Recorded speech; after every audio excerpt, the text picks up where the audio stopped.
All right, Jazz, welcome back. Today we are at episode 12, Digital Marketing Strategies. Are you ready? Yes, always. Yeah, I mean, we're talking about digital on all the episodes with several aspects of digital. So today is the topic, like we all have been waiting, right? Digital marketing. We Mm, live it day in, day out on this. So marketing is interesting, especially with this new technology shift happening in the market.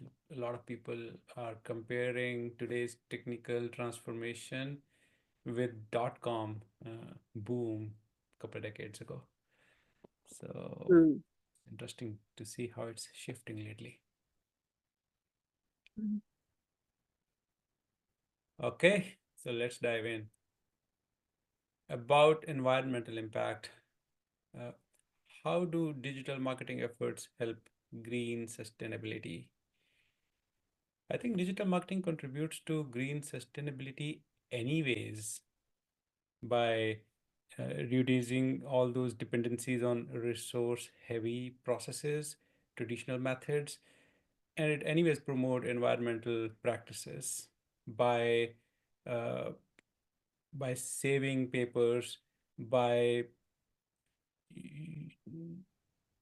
running campaigns digitally, and it encourages to use different aspects of technology to boost outreach. Uh, so it reduces number of physical events that anyways marketing had to do otherwise. So means less traffic, less chaos in the real world. It still have next to perfect outreach uh, depending on the strategy. So data management uh, on digital systems is very efficient compared to piling up paper files and folders in the office shelves or closets. So uh, digital marketing from all aspects is very much environmental friendly. Um, about like brands who use digital channels um, definitely have better advantage from the other companies who do not use digital aspect. Today, it's hard to find any business who is not digital.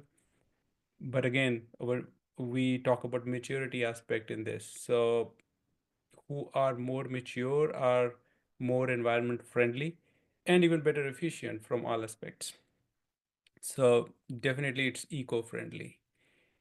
And from the resource optimization side, if it is addressed correctly, data-driven targeting that reduces unnecessary ad spends because you can segment the audience and you can definitely target those geos, those demographic aspects and segments, and correlate content and customer journey to those audience.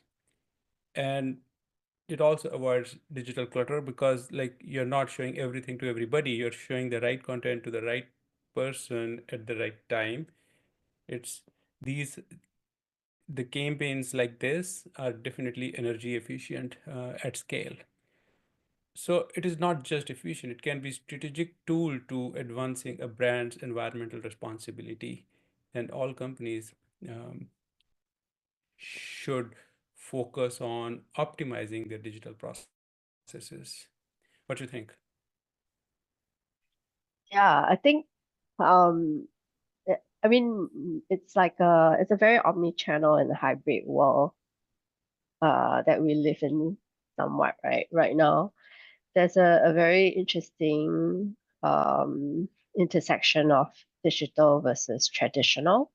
But then even with traditional, also including some elements of digitalization in terms of the process, like the creative process, for example, let's say the companies, the agencies using generative AI to support them in the creative content, the creative visualization.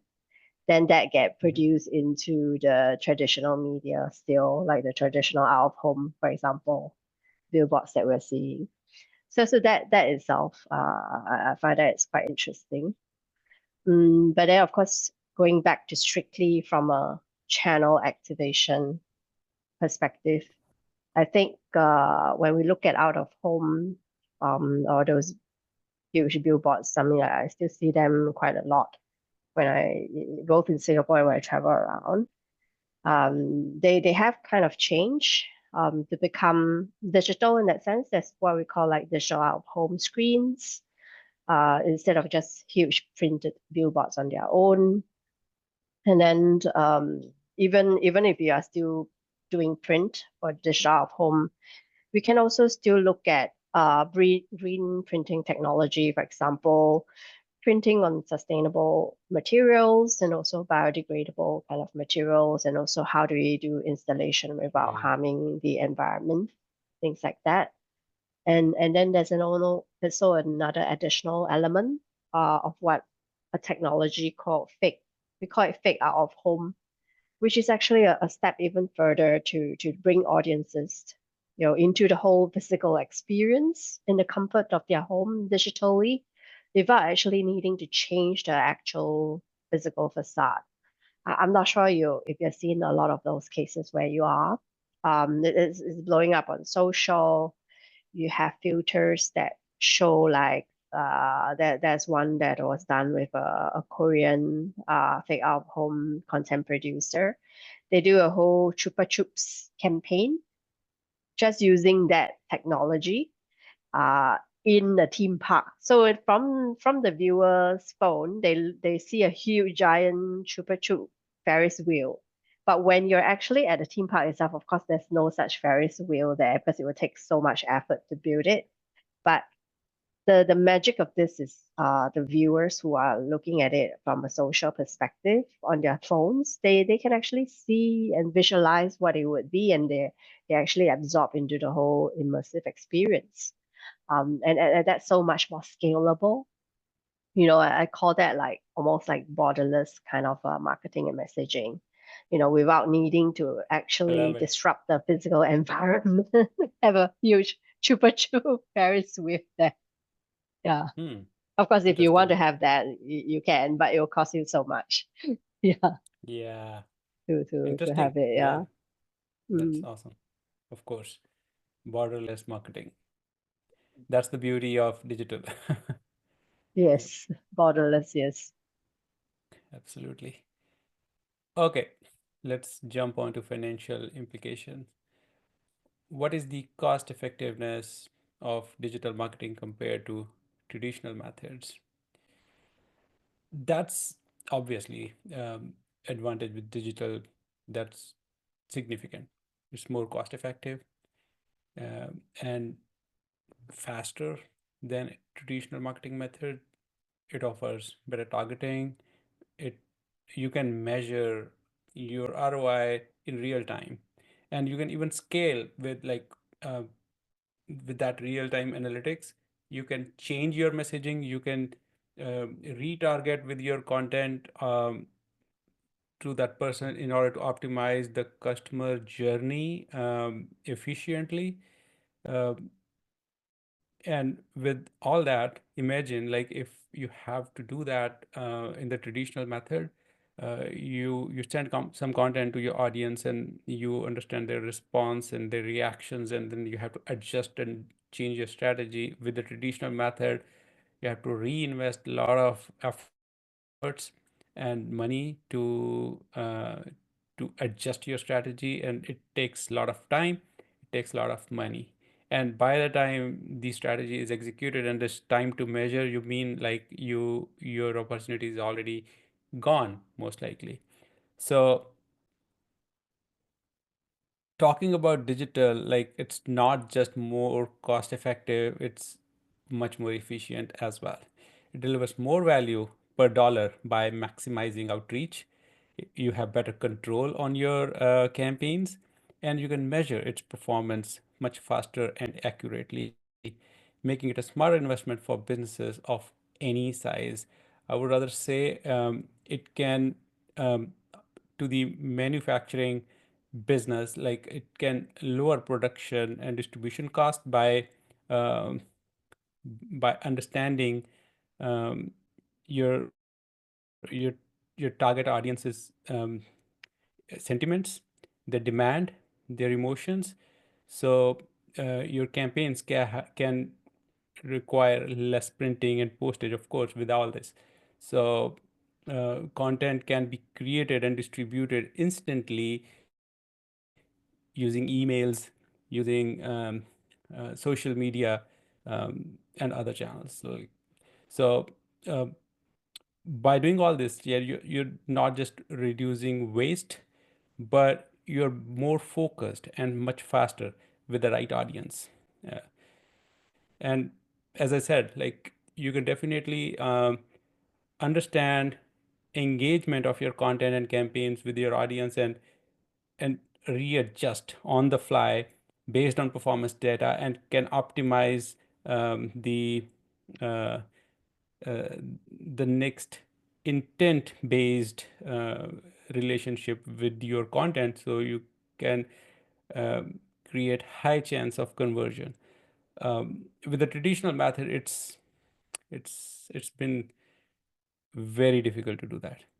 And when we are talking at scale, as you said, borderless. See, imagine like local versus your audience like 100 miles away.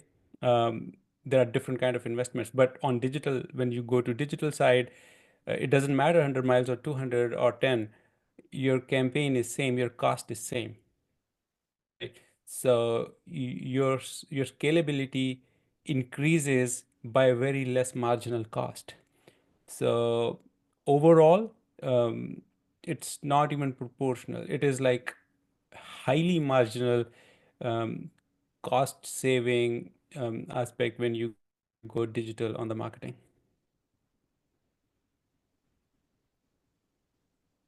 Also, yeah, I think the scalability is something that's the biggest benefit under the optimization of it. That's for sure.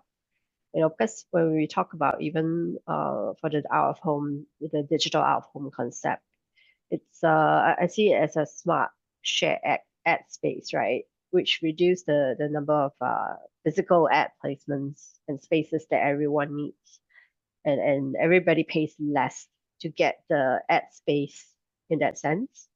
And you know what would be really good is I'm seeing these more as like they are at malls, they are at certain bus stops or taxi stops and places like that. It would be good if they can be also added to, for example, the buses themselves. You know, the bus wraps right now, they're all still printed, but let's say these can be a digital form, a digital out of home type of concept, and even the taxi wraps that would be even better, you know, in terms of if we talk about the costs as well as our environment. Um, and just now I mentioned a little bit of the fake out of home. Although the current technology for fake out of home, it can get a little bit costly because it still use a lot of the virtual reality, augmented reality kind of technology. And it does cost quite a bit just to have that kind of technology and digitalization and animation. But I would foresee this will become more cost effective because of the technology advancement. Probably in the next year or so, it will be much more attainable as well. But then if you look at it from a cost perspective versus, for example, TV ads, and traditional newspaper ads in the mainstream publications. These types of cost of production for and cost of execution for the fake out of home would actually be still not as costly. You know, like the TV ads actually still cost a lot more for the ad placement. And then when we talk about measuring, like the cost per reach, cost per click, the ad bidding, you know, these can be controlled digitally by the advertiser themselves. They have more autonomy as to control how what the maximum that they want to bid for that space, for that view, for that click, for that engagement or the conversion versus traditional advertising. For example, if we talk about print, is already prefixed at the publisher's level. It's based on the entire readership reach, their circulation size. It takes the power away from the advertiser. So that's how I see it, and why digital marketing totally would be a bit more cost optimized and cost efficient for companies. Yeah, yeah, that's right. I mean, like, see, when the flyers are printed and it's already Yeah. distributed, and imagine if there was a typo or a mistake in that, it's hard to fix, and it's already out. Yeah. But if you are at digital aspect, like you can hold up on execution, Mm, fix it, and rerun it right before it yeah. distributed. Yeah, so it's very less costly to fix the problem in this case before it happens. Yeah. Yeah. That's an Mhm. excellent point. Yeah. True. Alrighty. So operational efficiency. So in what ways do digital campaigns streamline marketing operations?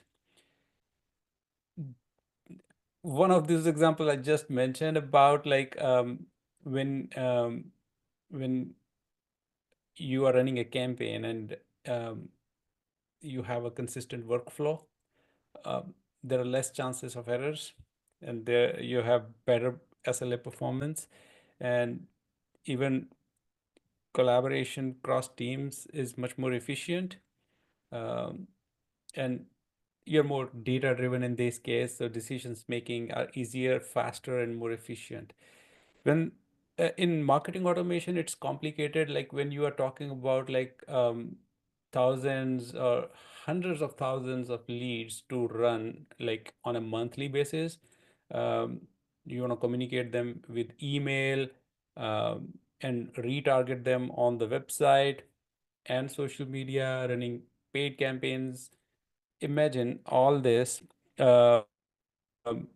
if not doing digital, if you're running campaigns holistically, in the offline, it's not impossible, but it's very, very difficult to run at that scale at speed. Things that can be run on digital, like in a month, for example, even a year is not enough to do something like that. And in today's situation, like when marketing is shifting like every couple months, um, traditional way of doing campaigns today are going to obsolete by the time the first phase is done. So ROI and consistency, uh, to win, is very tough, is very low on the traditional method.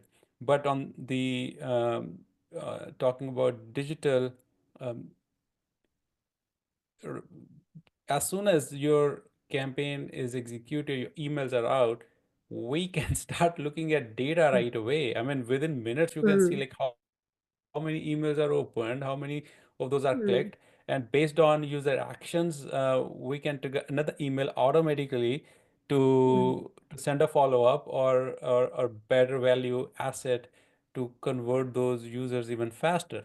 So ROI, probability, and speed is much higher on the digital way, and since it's already set on rules, scalability is very easy, and mm, very reliable.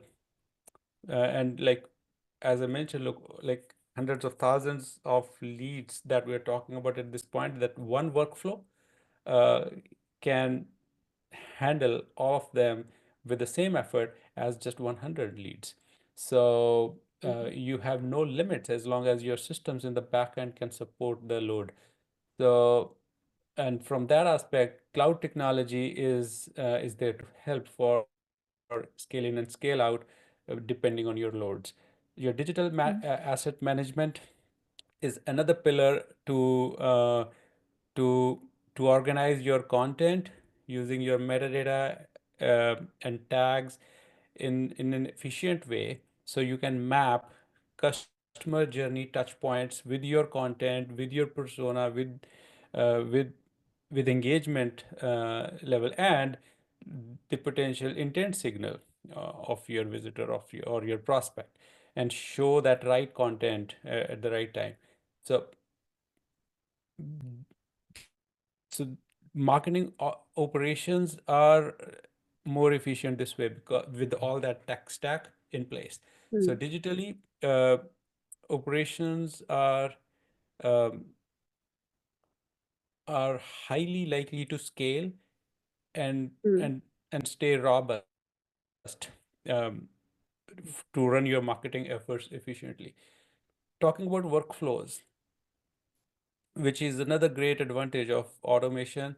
Um, all your repeatable processes, your repeatable exercise, and your customer journey touch points can be designed in workflows in such a way, uh, and your content mapping is leveraged to retarget your audience on different channels also in that organized fashion, like your email marketing, your social media marketing, your paid campaigns, and your web efforts.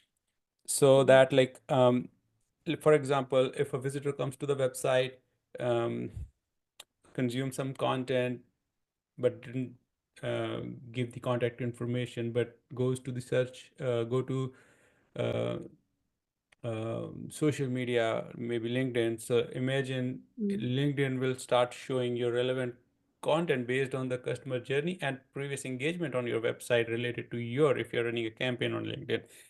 And even your email automation system can also send your marketing next potential step email to that person, to even engage even further. So all that is very difficult to do outside digital media. So operationally, I would say, like, there is no comparison, and traditional method can never beat in hundreds of years the scale of digital marketing that we can achieve today. for sure. I mean, there is huge potential if companies approach it the right way, right? I mean, of course, now we're still talking about CDPs at the marketing level, but I at a business level, based on the client conversations that I've been having, we are also already moving towards talking about we call it the UDP, it's like the Unified Data Platforms, Mm. where you really need to combine everything, your business intelligence, your customer intelligence, and your marketing intelligence into one centralized platform.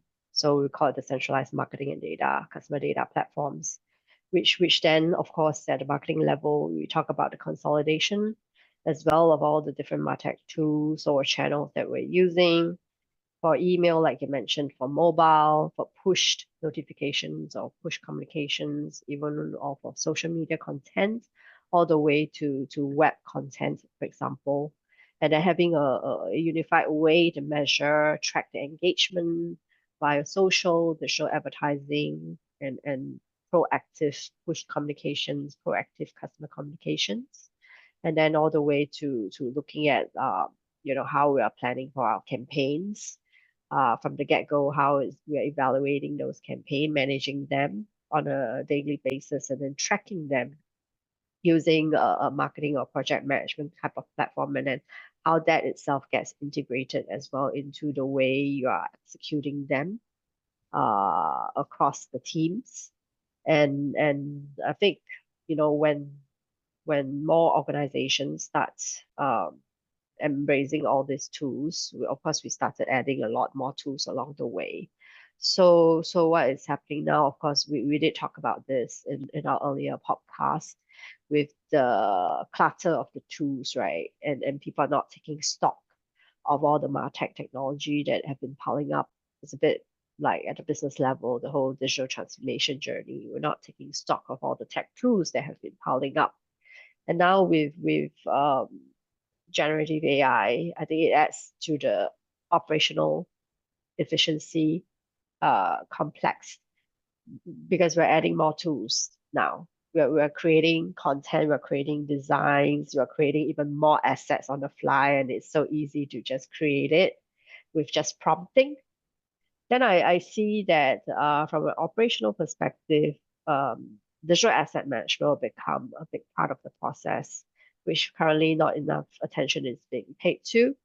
So we'll soon also have a digital asset clutter become a problem, just as what we have with the website and the numerous web pages getting added, as well without proper management to the web page clutter.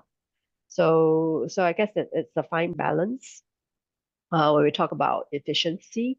So and this is a big part of marketing operation to keep it hygiene, to clear the clutter. Don't just look at the tools, but also look at what is being created as a result of using those tools in the form of You, your assets, to make you sure brought a that very good again, point. yeah.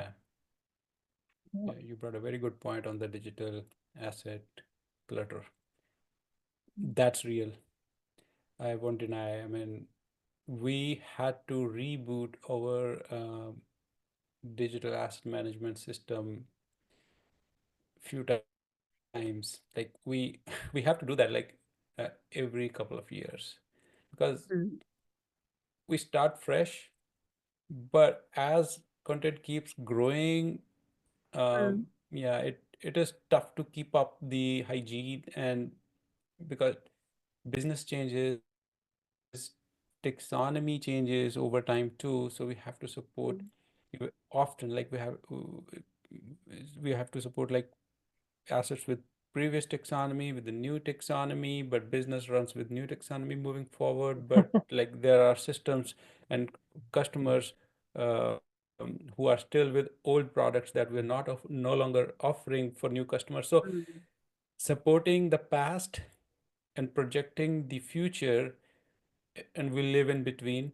So, mm, and that's always the case. And as you mentioned, website, the assets, like that clutter is real. And mm, what I have learned is like rebooting um, these channels over time, over and mm, over again is a good practice. It is huge effort, but at least it removes of everything that is not needed. mm, mm, But when we are in the running engine, it is complicated to take that level of risk mm, to clear off everything. We may not be able to find everything that is not needed, right? With the huge effort, we might still leave something behind. Yeah, so it's another conversation maybe, the hygiene aspect of digital channels. But I agree with you that clutter is real. Yeah, I feel that. even cloud runs out of space, it's a cloud storage limit. There are systems. I mean, Mm, you touched cloud. Now I have another example talking about cloud. I mm, mean, cloud is expensive. It is not cheap. yeah, yeah. And it starts cheap, but Mm, bills grow faster than we can ever mm, imagine, right? mm, mm, So, and it's again like services that we sometimes are impossible to stop, but we not even need those services. But still, mm, like we cannot really stop because of some little process is still running for production uptime. mm, So because of that little process, we don't want to take a risk to shut mm, down the mm, service as a whole. Uh, mm. yeah, I mean, like that's probably one more episode, very different conversation about cloud. Yes, yeah, indeed. It's And chaotic too. offboarding of services that are no longer useful. Yeah, Yeah. yeah, and yeah, one example is keep coming in my mind right now, but maybe I'll keep it for some time later. Yeah, Mm, cloud is again like that's another mm, clutter. Alrighty, let's move on to our next topic, customer experience. mm, How does targeted digital marketing enhance customer engagement?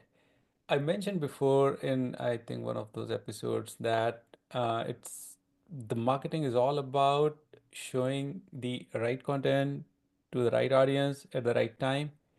And that's exactly what digital marketing helps at scale in a in much efficient way across multiple channels. And that's what engages and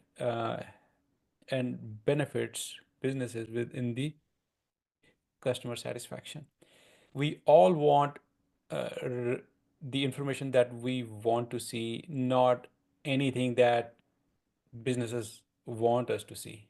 We don't like them if they push us to the content that we don't want to see.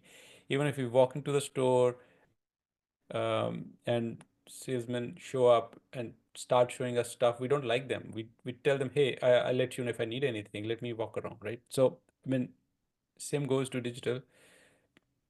I don't want to see everything when I'm researching on something. If anything comes up that is exactly relevant to my need, it's high chance I'll spend more time on that channel, right? I'll even browse even further. So that's the beauty of digital marketing, that it is possible, and possible in a much faster way and efficient. And it can increase response rates. And it is consistent across omni-channel. It ensures seamless experience across email, social media, website, your mobile app, wherever your customers are. um, your omni-channel experience can make sure that your customers are seeing the same brand message according to their uh, stage on the customer journey and the past engagements. So it doesn't happen automatically. I mean, like, we still have to make some implementation, apply some rules, apply some intelligence on top of that, and more data-driven, real-time personalizations to implement as well. This is, but it is very easy to implement, and that can go to any level. Other thing is like when you scroll through Instagram Reels, YouTube Shorts, like, and you stop on some video, Mm, have you ever noticed like videos after that like are very much similar to that subject? S- mm, mm, And how it happens? Like, if, for example, like for last few days you have been watching um, cooking videos. All of a sudden, like, one fitness video you stopped and like you watched, and then after that, like, there are more fitness related videos keep coming up. So it's behavior based personalization. mm, So mm, all these systems are are understanding your habits, your browsing interests, and the time spent on different content materials by you, using your location, your channels you are interacting through. So that behavior based segmentation is something that is very useful to do using digital marketing tools. And that's how you can even engage with your customers in a very like timely and contextual way. Eventually, what your goal is to increase your conversions, to make your content engage with your customers better, more, so your ROI goes mm, high. And that's exactly what digital marketing helps to do. Traditional method can do it as well. But I mean, mm, when there was no digital, marketing was there and businesses were running, and it was like similar structure. Some businesses were failing, some businesses were succeeding. The difference was that only, like, how efficiently those businesses have been interacting with their customers, and how happy their customers are. mm, That is never changing, digital or not. But with digital, you can do the same thing. You can engage with your customers very mm, fast, understand their emotions and sentiments and their intent signals and their demand much faster and can adjust your content delivery in real time across all channels.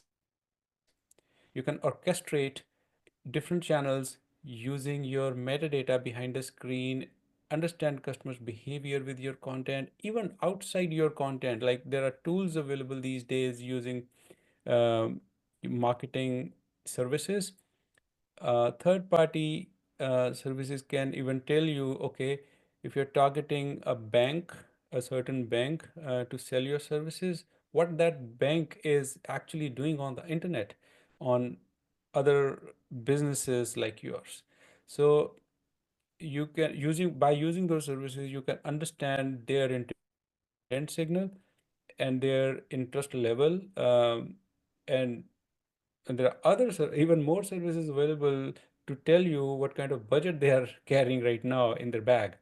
And you can monetize on top of that. You can directly target to their intent, to their need, according to the budget in front of them. So your conversion can go high. So, I mean, like you are connecting with your prospects or customers in much targeted way with very relevant information. So you get their attention right away. Means you are relying on data, you are you're being data driven, and these insights help refine your messaging, right? It offers based on real time feedback and engagement patterns. That's exactly what you should be doing. Customers should feel seen, they want to be understood and valued. That leads to higher satisfaction, loyalty, and long term retention. Customer, I'm not saying they're always right, but customers mostly win when it's time to decide, right? So better you keep your business on the customer side and then map everything from there to your operations, so that like you are more aligned with customers interests and their needs. Of course, when they are emotionally happy with you, they will stay. And historically, a lot of researchers have proven that your existing customers give you about, I mean, uh, 20% of your existing customers can give you up to 80% of revenue. So you know where to put your efforts, right? What do you Mm-mm. think? Yeah, for sure. I think you bring out a good point about the retention targeting versus acquisition targeting, right? Which is the base, the beauty of digital marketing, because it allows us to exactly target you, retarget if you're not responding to the first message or the first visual or the first part of content and engagement, and then retarget and remarket, using link tracking as well to enhance the experience so that we can nurture that engagement, nurture their journey and relationship with us with a different message, a more relevant message based on their behavior on our other channels or other platforms. Just as we try to avoid, for example, retargeting our existing customers and giving them a message as if they are new to us, because that shows a lack of care, a lack of attention and understanding, which is what, as you said, our customers appreciate that kind of acknowledgement that they are our customers. So even very simple things like special booking links for restaurants after you have booked and then you visited them for the first time, they come back to you with a message to ask for the experience rating, feedback, and then they give you a special booking link in your name that makes you feel special. Like the next time you come, you Yeah. just use this link. And even for shopping brands as well, when they have a new launch, to remember that what you bought from them before, and then they remind you and say, hey, our upcoming collection, something that might be of your interest as well, and then reminders of previous purchases, and even items that might be running low in your fridge or your cupboard. These are all little actions that that brands can use to demonstrate how they understand the customer and their buying journey and their relationship with them. That's why I think it's also very important if we can have our own ecosystem and app platform, for those brands that can have that, like the mobile app platform itself. I think that is increasingly important. Remember we were talking about cookies application just a while ago. Suddenly it went away for a bit, because we were all worried about all those wall gardens started popping up when cookies were getting deprecated, before they got taken over by Gen AI conversation. Because we all know why these started popping up, why it's so important to have your own domain app platform, why it's so important to have your own customer relationship management and engagement platform. That's simply because, we know that you can and you want to collect all the data. And that is only possible if you have a digital process to capture that, if you have a digital platform to capture that. Because data simply gives you that knowledge about your customer, and knowledge itself is power, as we all know. So for sure, we can't deviate away from talking about digital marketing and how it can enhance the whole customer engagement and customer experience in that context. Yeah, that's what I Yes, think. yes. Yeah. So, marketing, yeah, it's all about creating a buzz, getting customers' attention, right? Yeah, Once the attention is there, yeah, then like we can start engaging with them, and that's what the primary motive of marketing, right? Bringing awareness, yeah, creating yeah. that buzz, engage, and then moving those leads down into the funnel. So, and yeah, and digitally, yes, there are a lot of possibilities to drive this operation very efficiently, more customer focused and more um, aligned with business. Mhm. Great conversation, Jazz. Thank you very much for your great insights as always. And we'll come back with episode 13 very soon. Yes. Thank you as well, as always, for sharing your insights. Great. Mhm. Talk to you soon. Thank you. Bye. Cheers.